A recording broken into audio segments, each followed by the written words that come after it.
को नुकसान पहुंचा है।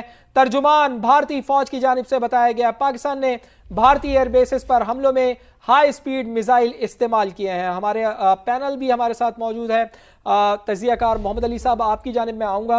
मोहम्मद अली साहब, एक तो भारत की जानिब से इसका एतराफ़ करना यकीनन ये तो पाकिस्तान के लिए एक बहुत बड़ी कामयाबी है। कल तक ये बहुत बड़ी बड़ी बातें कर रहे थे, लेकिन आज इनके चेहरे बिल्कुल उतरे हुए हैं। लेकिन अगर मैं मजमूई तौर पर बात करूं कलेक्टिवली इस पूरे दोनों ममालिक की, तो 2.25 अरब से ज़ायद की आबादी बनती है अगर दोनों ममालिक का कंपैरिजन किया जाए आबादी का।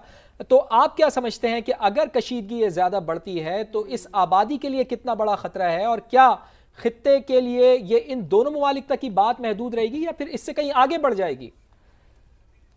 अच्छा, मैं आता हूं आपकी जानिब। अताउल्लाह तारड़ साहब वफाकी वज़ीर इत्तलात हमें ज्वाइन कर चुके हैं। अताउल्लाह तारड़ साहब, एक तो बहुत बहुत शुक्रिया आपके वक्त के लिए। फरमाइएगा कि पाकिस्तान ने जो जवाब दिया है वो तो दुनिया के सामने है और बड़ी खबर आ रही है, वो अपने नाज़रीन को देंगे। पाक फौज का भारत पर भरपूर जवाबी हमला।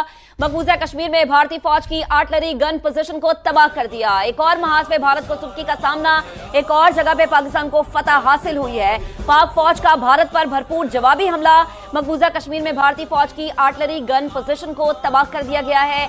एक और तबाही हम आपको बता रहे हैं कि भारत को किस तरह से तबाहियों का सामना है। पाक फौज का भारत पर भरपूर जवाबी हमला, इसी पर बात करेंगे। आबिद लतीफ साहब हमें ज्वाइन किए हुए हैं पैनल में। आबिद साहब, कहिएगा, ये जो हमने खबर दी यकीनन आपने भी सुनी होगी, इससे पहले भी जो एयर बेसिस को तबाह किया वो एक तरह से पाकिस्तान उस चीज का हक महफूज रखता था जिनीवा कन्वेंशन के तहत, क्योंकि भारत ने शरारत की, जिसारत की और हमारे इलाकों पर उसने टारगेट किया। हमने फिर भी समझाया लेकिन समझ नहीं आई। फिर उन्होंने ड्रोन्स भेजे, उस पर भी हमने समझाया, उस पर भी उन्हें समझ नहीं आई। फिर उन्होंने हमारी एयर बेसिस को टारगेट करना शुरू किया।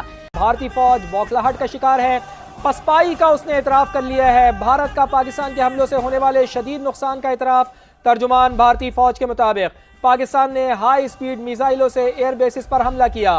पाकिस्तान के हमलों से शदीद नुकसान पहुंचा। पठानकोट, उधमपुर, भोजपुर। भारतीय फौज बौखलाहट का शिकार